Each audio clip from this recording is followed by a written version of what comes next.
I'm an educator. I'm a teacher. I work with kids, and there's a lady that I work with, and she's a lady who never laughed, always grouchy, and always decide by herself without asking me anything. And we're supposed to work together in the same room with kids all day, and now it's like I'm getting stressed. We argue every day in front of kids. I don't know what to do anymore, so I said to my friend that I wanted to quit, and they said, do not quit, Nadine, because you're going to fail if you quit. So someone gave me your phone number, and they said that maybe you can help me or tell me something, because now at work, it's very bad at work. Like, I don't want to work. I don't want to go work anymore, and I wanted to quit. Do you have something that I can do, or... Well, I'm not sure.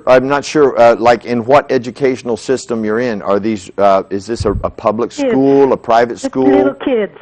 Okay, but is it part of an educational? No, it's like a daycare every day. It's a daycare. A daycare. Okay, so you're not there. You're not being paid by the city to give them education. No. Okay, good. That's what I wanted to know. So it's a daycare center. By the government. Okay, it's a daycare center. Yeah, the daycare center, yeah. Okay, great. Now, would you want your kids raised by this woman? No. Okay. So she's always screaming every day, never happy, and I got it. Never talk. I really got the picture. So you know it is inappropriate. I even tried to talk at my boss. And even her, she doesn't know what to do. For her, she's okay. I should stay with her, and we should work together, but I have enough now. Every day when I woke up, I don't want to go work anymore. I start to cry, and I got stressed when I got in the daycare. Okay, so guess what? What? Miss Grumpy is winning. I know. Her capacity to be grumpy and negative and inflict her child-related pain on other people is bigger than and stronger than your capacity to bring love and joy and happiness and well-being and protection and self-respect to yourself and to the children there. So, are you going to let her win? I don't want to let her win. Okay, so sometimes you have to fight very ugly battles in order to do what's right.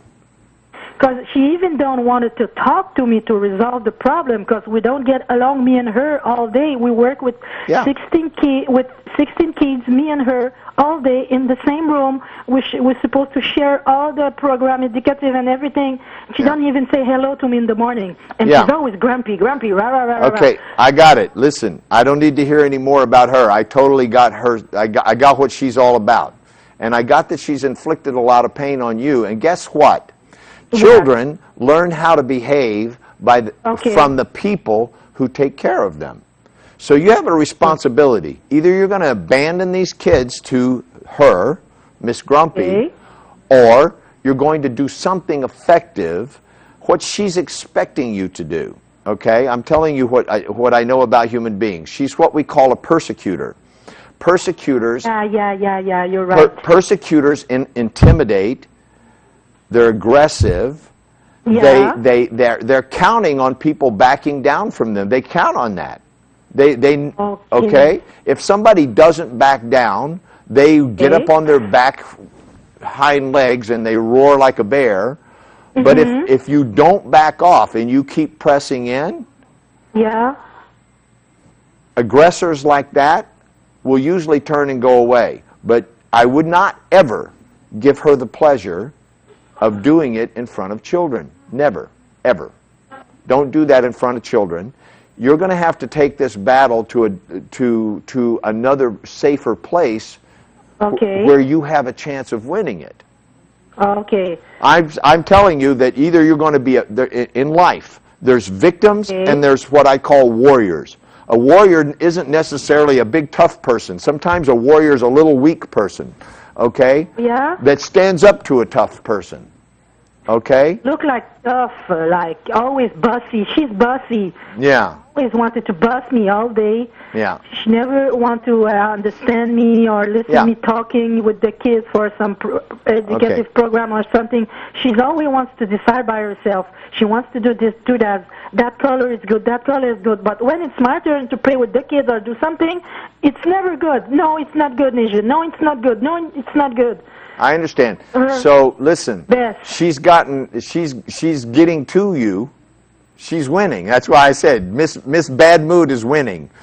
In this, I know. In this battle, she's winning. I'm tired and I'm crying like a baby at the end of the day when I'm finished working. I got it, man. You're going to have to toughen up and either face her and win. Okay.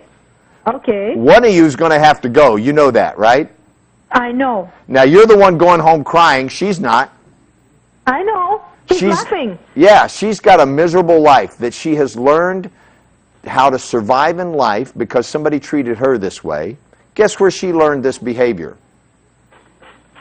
Yeah, apparently she came from somewhere who they were a lot severe. Like she's from Russia, right? Lady. This is where she learned this behavior is from her caregivers. Okay, I understand. Whoever took care of her, whoever raised her, this is how she learned to act that way, and it works. Okay. Right? It works. So I have to be strong? You know, she goes home at night and drinks vodka, and you go home at night and cry. And cry all day? Yeah. I even lost weight. I went to the doctor. The doctor said that I lost 8 pounds since then. It's been 3 months. It's like that. Yeah. Okay. So, you know, obviously, if you're going to go do battle with an opponent that's bigger and stronger than you, you're going to have to be smarter. Okay. Right? Right, and I doctor. can tell you that their strength is their weakness. Their strength is their weakness. Okay. If I was going to fight somebody bigger than me, I would try to get them to charge at me with all of their strength and run into a wall. I would just not be there when they got there. Okay? Okay. You know, and if I could get them to run into the wall a few times, that might soften them up, right? Okay. And then I might have a chance of winning this battle. So I'm just giving you some strategy. I don't know what that looks like on the playing field that you're in, okay?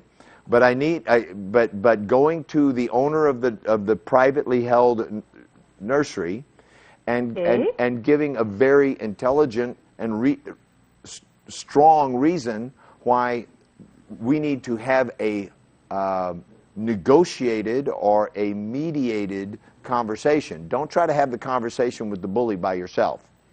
Okay. The bully needs to have a conversation in front of an authority figure that has some say-so. In other words, some authority to say, you're staying or you're going. Right? I know. Okay, so now look, you're going to put you need to put your employer in the position of assuming responsibility. She has a responsibility. She makes her living from taking care of those kids, and right now she's not taking care of the kids because she has a bully. She stressed them. Right. The kids, they don't sleep during the nap time. They feel they're stressed. Yeah. So, listen, you know, a parent could sue that place. I know. Okay? You need to bring this to her attention.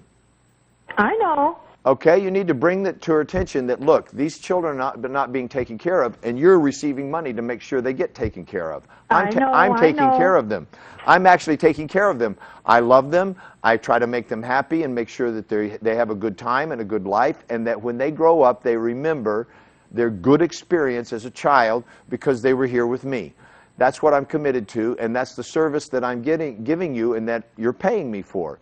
It would be irresponsible of me to quit and let this bully stay here and take care of them and then bully whoever else comes along to take my place. So I'm going to take a stand here. I'm going to take a stand here. Either I'm going to stay here and take care of these kids, and she's going to leave. She's going to leave, okay. All right? And I'm going to stay here and take care of the kids. I'm going to stay here and take care of the kids like I promised I would and like you pay me to do, and like I'm doing right now. I'm doing this right now. I'm taking care of the kids by telling you that this woman's a bully. She's mean, she's bossy, she's grumpy, she scares the kids, and you're subject to get a lawsuit. If these kids get scared or hurt or upset and have psychological damage because of this witch, Okay? Okay, doctor. Okay, that's what I would do.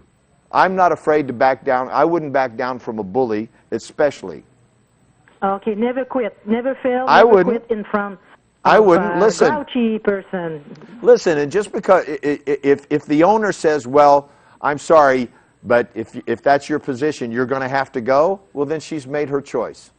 Yeah, when I talked to the owner, she said to me, "Do you want to change class?" And since then, I'm waiting. They went to vacation, and I haven't heard from them since then. I'm still with her in the same class. Nobody So give that's me a nothing. possibility. It's a possibility that you could keep your job and stay there and not have to work with this woman. Yeah. Well, that's a good that's a counter offer, if you will. Mhm. That's a counter offer. When you make a request, there's only 3 things that a person can do. What? Yes, no, counter offer. I accept your request, okay. No, I refuse your request, and then you got to deal with that and make your choices. Or, I can't do that, but how about this? Okay. Right? Right. So, either she fires the woman or you leave. That's one offer. Or, give me a different class so I don't have to work with her, but you still got the problem of having this woman here. In the same Who's daycare, hurting people. She's hurting people. She's causing psychological and emotional stress. You know what, doctor? I'm not the only one. I'm gonna be the fifth person who worked with her. The other one got fired because of her. 4 girls got fired because of her in past years. Yeah. Me, I'm the 5th one. Well, every one of them has a legitimate legal complaint. Okay. Do you see what I'm saying? Okay, I'm an employer. I know what I'm talking about. There's labor laws that govern such things. Okay. Okay, and persons on the job site that cause psychological and emotional stress, persons that are rude and cause upset and make the workplace untenable, and have employees and their customers going home upset, there's legal consequences to that. Okay, I understand. Okay? There's legal consequences for that. So, okay. You know, you've called a life coach, if you will. You've called somebody that gives people advice on you know, how to manage yourself, right? Okay. But there's also legal advice. I don't give legal advice. But listen, this is your job. This is your livelihood, yes? Yeah. Yeah, and when somebody pays you to do something, you kind of have an obligation to get it done. Yeah, you're right. Yeah, and if taking care of kids is your job and what you're getting paid for, then take care of the kids. Yep, you're right. Right? Yeah, you're right. And you know, so that's my advice. Okay, doctor. Okay. Well, thanks for everything. Thanks for your trust. And I already feel good. Just talk to you and listen to you. I already feel good inside of me. Yeah. Are you French? Yep. Yeah. Je parle français. J'ai habité en France pendant plusieurs années, and I recognize the accent. And the French don't back down, right? Yeah, I know. That's what I like about them, and it's one of the things that's tough about them. They never back down, so don't back down. Don't back down. Never do. Okay, doctor. All right. Thanks a lot for everything. Okay. Yeah, you bet. Yeah, and good night. Good night. That's funny. How many of you are being bullied in your relationship by somebody who is an intimidator? You know, it's one of the control strategies that people use to try to control their situation. You know, this is part of what we cover in our workshops. Is there's a whole section on the fact that many people give away their power in relationships at work, for one, like the lady who just called, but very often in our relationships, in our personal relationships, either with our children or our mates, whether men or women. We give away our power and we mistake that for love. We say, well, I love them. No, you don't really love them. You just gave your power away, and so now you feel weak and you need them. There's a big difference between needing somebody that you gave all your power away to and feeling empty if they're not there giving you some kind of attention or affection or love or something that you call love. That's not love, that's need. And it's a result of having given your power away and finding yourself in a weakened position where you no longer have a center, a base, a place of integrity to stand and come from in your relationship. And then you mistakenly call that love. And in an attempt to try to get love, we all have various control strategies to try to manipulate the people in our lives to behave in a way that seems like or feels like they love us, even though internally we know they do not. But if we can get them to behave like they do, we'll feel better. So we try to manipulate or use different strategies to try to get them to behave like as if they love us so we can feel better. That's about as far from love as I can imagine. That is so sad. That is like the biggest illusion. So quit giving your power away in love and give love and receive love. That's what we work on in Embrace Growth.